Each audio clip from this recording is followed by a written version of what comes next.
Chapter 14 from Anne of Green Gables, A Very Merry Christmas. Anne went back to school in October. A month later, the Avonlea students began to plan a Christmas concert.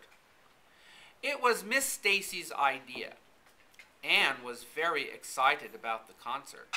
Marilla thought it was all nonsense. "I don't approve of these concerts," she grumbled. "They fill children's heads with foolishness. You should be busy learning your lessons." "But it's for a good cause," Anne said. "We want to raise money for a schoolhouse flag." "Fiddlesticks," said Marilla. All you want is to have a good time." "Well, it is fun planning a concert," Anne said. "Diana is singing a song. I'm going to be in 2 little plays, and I'm reciting 2 poems. Oh, Marilla, I know you're not as excited about the concert as I am, but don't you hope I'll make you proud of me?" "All I hope is that you behave yourself," said Marilla. "I'll be very glad when all this fuss is over and you settle down again." Anne sighed. Then she went out to the backyard where Matthew was chopping wood. Anne talked to him about the concert. "Well, I reckon it's going to be a pretty good concert, and I expect you'll do your part just fine," he said, smiling. Anne smiled back at him. She was glad she had come out to talk to Matthew. He always made her feel better. One cold, gray December evening, Matthew came into the kitchen. He sat down in the wood box corner to take off his boots. Anne and her friends were practicing for the concert, laughing and talking. For the first time, Matthew noticed that Anne was not dressed like the other girls. They were all wearing pretty, brightly colored dresses. He wondered why Marilla made Anne wear such plain, dark dresses. "I'm going to give Anne a nice new dress for Christmas," Matthew thought.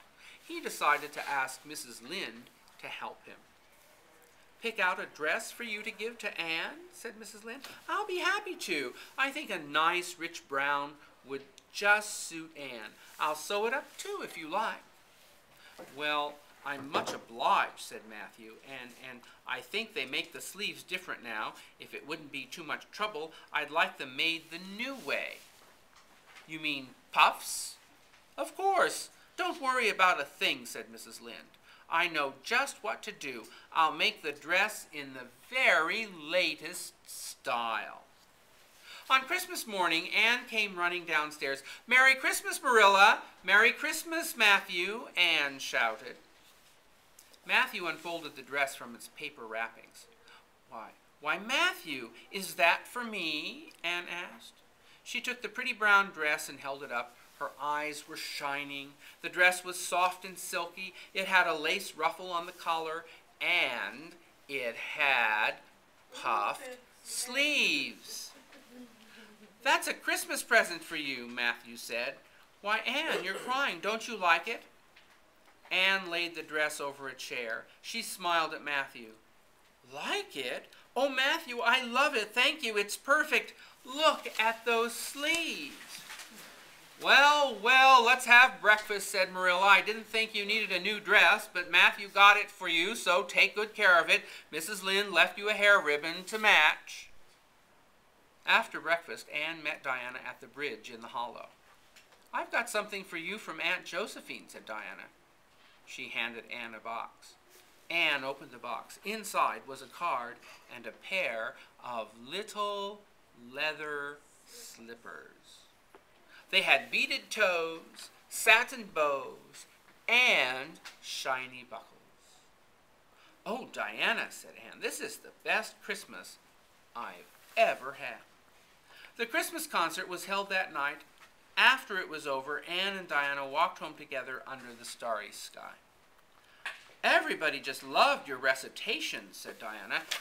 "And when you ran off the stage, one of the roses fell out of your hair. I saw Gilbert Blythe pick it up and put it in his pocket. That's so romantic. Aren't you pleased?" "No," Anne said. "I don't care what that person does, and I never will." You wanted to press the red button?